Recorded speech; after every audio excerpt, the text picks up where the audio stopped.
অনেকেই প্রশ্ন করে যে আইফোন 11 বা 12 এর ক্যামেরা সেটিংস দেখাইতে।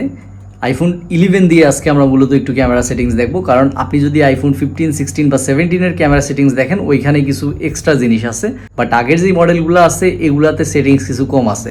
চলেন আমরা আগের মডেলগুলোর একটা আইডিয়া নিই। প্রথমে আমরা চলে যাব সেটিংসে। এইখান থেকে আপনি একটু স্ক্রল করলে এখানে পাবেন ক্যামেরা থেকে আমরা ভিডিও রেকর্ড। এটা যদি 4K 60 সিলেক্ট করে দিই তাহলে আপনি সর্বোচ্চ মানের ভিডিও করতে পারবেন। কথার কথা, যদি আপনি মনে করেন 4K 60 তে ভিডিও করবেন না, আপনি এখান থেকে চাইলে চেঞ্জ করতে পারেন। মূল কথা, যত বেশি রেজুলেশন হবে ভিডিওর কোয়ালিটি তত বেটার হবে। অর্থাৎ 4K 60 ফ্রেম সর্বোচ্চ মানের রেজুলেশন, এখানে সবচেয়ে ভালো ভিডিওটা পাবেন। শো পাল ফরম্যাট, এইটা আপনি চাইলে অন করে রাখতে পারেন, অফও করে রাখতে পারেন, এটা তেমন কোনো প্রভাব তৈরি করবে না। Lock camera, lock white balance এগুলো কিছু করার দরকার নাই। স্লোমোতে আপনি যেই ফ্রেমই নেন না কেন কোনো সমস্যা নাই, এখানে তেমন কিছু নাই।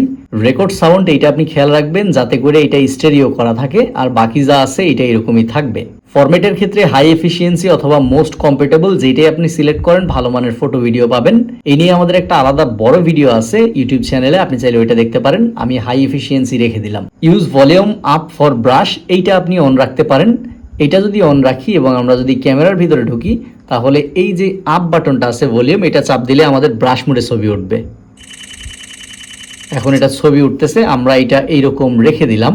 স্ক্যান কিউআর কোডটা আমরা রেখে দিব। শো ডিটেকটিভ টেক্সট এইটাও রেখে দিব।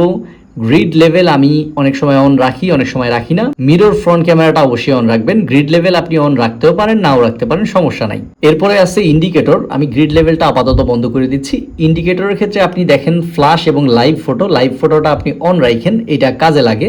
আপনি ব্যবহার করতে করতে এই বিষয়টা বুঝতে পারবেন, তবে এটা কাজের জিনিস। প্রায়োরিটাইজ ফাস্টিং শুটিং, এটাও অন রাখবেন। স্মার্ট এইচডিআর থাকবে। Lock screen sweep to open camera, এটাও অন রাখতে পারেন। Save capture two photo library, এটা আমি অফ করে দিচ্ছি, এটা আমার কাছে খুব বেশি ভালো লাগে না। এই হচ্ছে এইটার ক্যামেরা সেটিংস। এখন আপনি আইফোন 11 হোক, 12 হোক বা 13, যদি আপনার আগের ডিভাইস হয়, আইফোন XR বা XS হলেও সমস্যা নাই, এগুলা থেকে এখন ভালো মানের ফটো এবং ভিডিও পাবেন।